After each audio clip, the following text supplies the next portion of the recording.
नास्ट्रेन film industry या फिर showbiz की दुनिया एक ऐसी दुनिया है जिसमें हर रोज हजारों लोग अपनी किस्मत आजमाने के लिए आते हैं। हजारों लड़के और लड़कियां रोजाना इस चकाचौंध और चमकदार दुनिया में आने का ख्वाब देखते हैं, लेकिन सिर्फ चंद लोगों को ही ये इंडस्ट्री कबूल करती है। और इसी इंडस्ट्री में ऐसा भी हुआ कि लोगों को अच्छा खासा स्टार्ट मिला, अच्छी शोहरत मिली, लेकिन उनकी सिर्फ एक गलती ने उनका पूरा का पूरा करियर ही तबाह कर दिया। शोहरत मिलने के बाद वो अय्याशियों में पड़ गए और मुख्तलिफ एक्ट्रेसेस के साथ उनके मुआशके सामने आने लगे। आज के वीडियो में हम आपको उन्हीं कुछ एक्टर्स के बारे में बताएंगे जिनकी एक गलती ने उनका पूरा का पूरा करियर ही तबाह कर दिया। सो आपसे रिक्वेस्ट है कि वीडियो को एंड तक जरूर देखें और अगर अभी तक वीडियो को लाइक नहीं किया तो जल्दी से लाइक कर दें और चैनल को सब्सक्राइब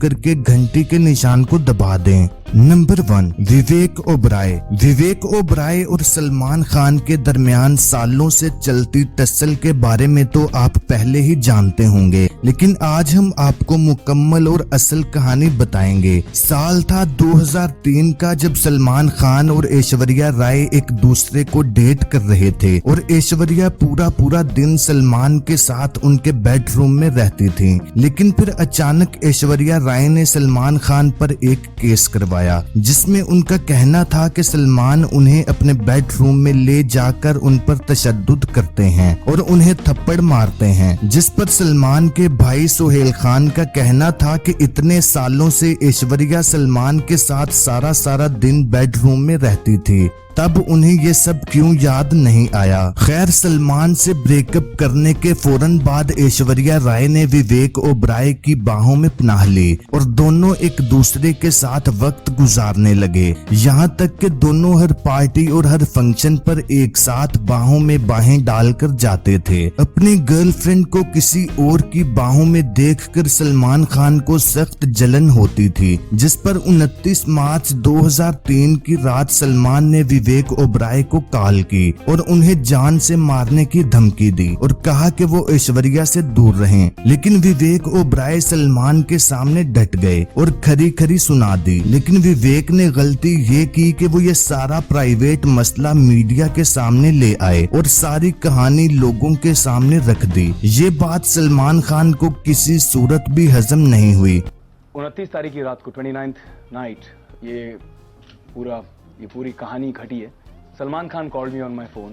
उन्होंने मुझे मेरे मोबाइल पे फ़ोन किया डायरेक्टली। शुरुआत में ही जब उन्होंने बात की तो मुझे लगा कि उन्होंने खूब शराब पी रखी थी, शराब के नशे में धुत थे, और फिर वहाँ से बात शुरू हो गई और एक के बाद एक उन्होंने नाम के बाद नाम लिए एंड मैं दंग रह गया हूँ। He started talking. उन्होंने ऐश्वर्या का नाम लिया, उन्होंने दिया मिर्जा का नाम लिया, रानी मुखर्जी का नाम लिया, उन्होंने सोमी अली तक का नाम लिया और उन्होंने कहा कि मेरे इन सब के साथ फिजिकल रिलेशंस हैं। थोड़ी देर तक मैं चुप रहा, फिर जब उन्होंने बहुत इतनी गटर से गंदी जबान इस्तेमाल की और सलमान ने रातों रात अपनी ताकत का इस्तेमाल किया और तमाम प्रोड्यूसर्स और डायरेक्टर्स से कहा कि वो विवेक ओबराय के ऊपर से अपना हाथ उठा लें। विवेक ने बताया कि उन्हें उसी रात एहसास हो गया था कि उनसे गलती हो गई है, क्योंकि जिन लोगों ने उन्हें एनकरेज किया था कि सलमान के खिलाफ स्टैंड लें, बाद में उन्हीं लोगों ने हाथ खींच लिया और यहाँ तक कि जो फिल्में वो पहले से साइन कर चुके थे और उनके पैसे भी ले चुके थे, उनके प्रोड्यूसर्स ने भी पैसे वापस मांग लिए। जब मैं वहां बैठा था प्रेस कॉन्फ्रेंस करने के लिए, तभी मुझे पता चल गया था कि मैं गलत कर रहा हूं। सडनली मेरे पीछे किसी का सपोर्ट नहीं था। जितने लोग मुझे कह रहे थे कि ये करना चाहिए इस तरह, वो भी अपने मेरे सबसे करीब लोग भी मुझसे दूर हो गए, थोड़े से हट गए कि भाई ये हमारी रिस्पॉन्सिबिलिटी नहीं है। जब वो अटैक मुझ पर हुआ उसके बाद कि लोगों को कहा गया कि you can't work with him, लोग आते थे मुझे कहते थे कि भाई हमें साइनिंग अमाउंट वापस दे दीजिए क्योंकि हम आपके साथ फिल्म नहीं कर सकते हैं, हमें वहां से प्रेशर है, यहाँ से प्रेशर है, इस लॉबी से प्रेशर है, उस लॉबी से प्रेशर है। उसके बाद विवेक ओबराय ने दोबारा प्रेस कॉन्फ्रेंस की और सलमान खान से माफी मांगी, लेकिन सलमान ने माफ नहीं किया। और इतना ही नहीं, विवेक सलमान के घर गए लेकिन सलमान नहीं मिले। एक अवार्ड शो में विवेक ओबराय डांस कर रहे थे और सलमान फ्रंट पर बैठे थे। विवेक ने स्टेज पर खड़े होकर कान पकड़कर सलमान से माफी मांगी, लेकिन सलमान ने मुंह फेर लिया। विवेक ने बताया कि ऐश्वर्या राय जिसके लिए उन्होंने ये सब किया था, बाद में उसी ने कह दिया कि तुम बहुत इमेच्योर हो, जिसका उन्हें बहुत दुख हुआ। जिनके लिए आपने ये सब किया, उन्होंने कभी आपको थैंक यू बोला या अप्रिशिएट हुआ ये जेस्चर? नहीं हुआ, उल्टा ये हो गया था कि भाई तुम बड़े इमेच्योर हो, तुम्हें ऐसे नहीं करना चाहिए था। तो मैं ऐसे देख रहा था यार ये क्या हुआ। उस वक्त विवेक ओबराय अपने करियर के उरूज पर थे और उनकी हर फिल्म हिट हो रही थी, लेकिन उस एक प्रेस कॉन्फ्रेंस के बाद उनका पूरा का पूरा करियर ही डूब गया और अब शायद उनकी फिल्मों को कोई याद भी नहीं करता। सलमान ने एक इंटरव्यू में कहा कि गुस्से की भी एक एक्सपायरी डेट होती है। अब उनके अंदर विवेक के लिए गुस्सा नहीं है, लेकिन इसका ये मतलब भी नहीं है कि वो उन्हें माफ कर देंगे और सब कुछ सही हो जाएगा। खैर, ये कश्मकश आज भी जारी है। Number 2, shiny Ahuja. Shiny Ahuja जिसने गैंगस्टर जैसी सुपरहिट फिल्म से अपने करियर का आगाज किया। पहली ही फिल्म से उन्हें शानदार कामयाबी और शोहरत मिली, लेकिन फिर अचानक जून 2009 में शाइनी आहूजा की नौकरानी ने FIR करवाई कि शाइनी ने उसका रेप किया है, जिस पर फौरी तौर पर शाइनी आहूजा को गिरफ्तार कर लिया गया और मीडिया पर तो जैसे हंगामा ही बर्पा हो गया। मेडिकल रिपोर्ट में भी शाइनी आहूजा का DNA मैच कर गया, जिस पर शाइनी आहूजा ने पुलिस को बताया कि उन्होंने अपनी नौकरानी का रेप नहीं किया था, बल्कि उसकी कंसेंट के साथ किया था। यानी जो कुछ भी हुआ वो नौकरानी की मर्जी से हुआ, लेकिन बाद में उसने शाइनी को फंसा दिया। खैर, DNA मैच करने की वजह से शाइनी आहूजा को 7 साल की जेल हो गई, लेकिन कुछ ही दिनों में उस नौकरानी ने केस वापस ले लिया। जब केस की मजीद इन्वेस्टिगेशन हुई और शाइनी के घर के बाहर लगे कैमरास में देखा गया तो नौकरानी के कहने में और हकीकत में बहुत फर्क था। उसने कहा था कि शाइनी ने उसके कपड़े फाड़े, लेकिन जब वो घर से निकलती है तो बिल्कुल सही हालत में होती है। बाद में उस नौकरानी ने अदालत में कहा कि मैंने ये सब अपनी एक दोस्त के कहने पर किया था। खैर, शाइनी को जमानत तो मिल गई, लेकिन उनका पूरा करियर डूब गया और अब कोई भी डायरेक्टर या एक्टर उनके साथ काम करना पसंद नहीं करता। जेल से निकलने के बाद शाइनी आहूजा का कहना था कि अब मैं बिल्कुल भी फ्यूचर की कोई प्लानिंग नहीं करता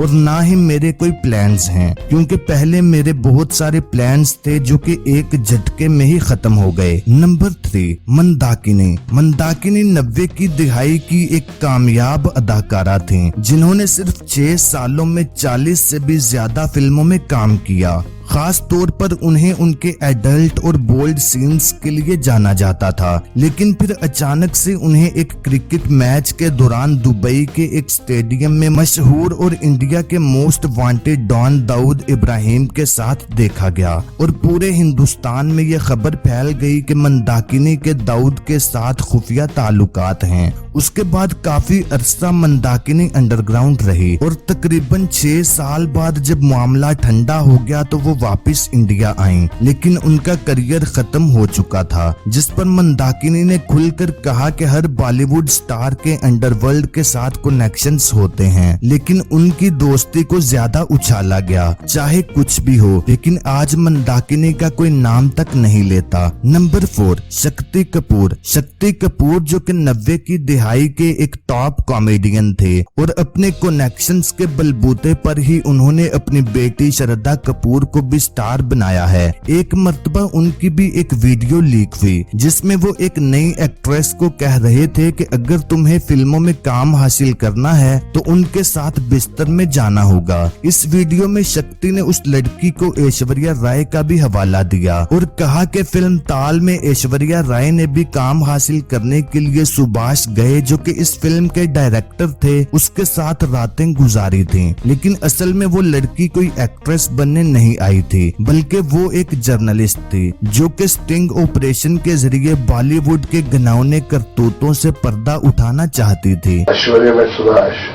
गाने, रानी में यश,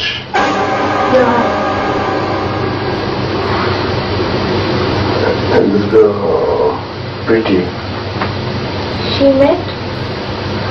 again Jules. She had to just do it once. What? Fuck.